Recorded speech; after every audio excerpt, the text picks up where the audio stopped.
Depois tá dando espremidinho, ó, ele tá tomando. Olha, o pai tá espremendo, ó, e ele tá... Mais perto pra fazer, pra colocar o áudio. Eita, tá derramando. Problema não. Miguelzinho, isso aqui é laranja, meu filho.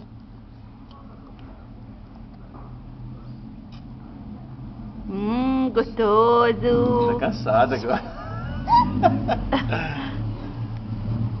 Mais? O bonzinho, olha.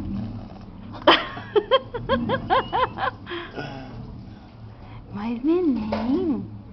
Que Você afoga aqui essa laranja. Olha. Isso é brincadeira? Tá querendo brincar? Ó. Pode falar, né, amiga? E ó a mão dele junto. É. Que gostoso, neném. Tá bom? Chega? Chega, né? Chega, filho. Tá laranja já. Chega. Chega, né? Chega nada. Olha isso. Tá querendo, tá gostando. Gostoso, né, Miguel? Olha você olhando aqui, mãe. Olha isso.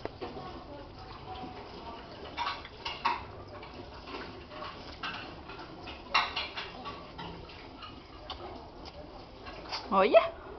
Deve ter um caroço aqui.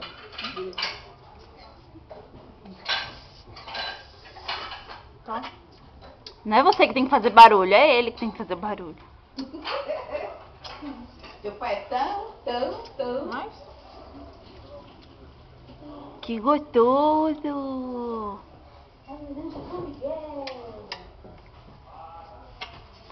O que tem na laranja do Miguel? Miguel. Ai, que gostoso, naranja. Naranja. Oi, Miguelzinho. Ele tá falando que olha. Olha, tá. Olha, ele tá chupando laranja. Olha essa faca perto do menino aí, ó. Chega. Tá bom?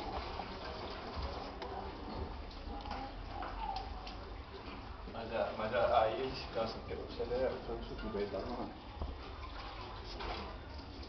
Imagina, já as crianças tá tudo assim. Olha, ele quer. É, ok. Não descansa, não chupa nem mamadeira mais, é tudo no copo. Tem que ser no copo. A prima dele não mama mamadeira, a Júlia, tudo no copo. Que gostoso. Dá uma sumidinha de vez em quando. É, mãe, ajuda. Aqui, ó.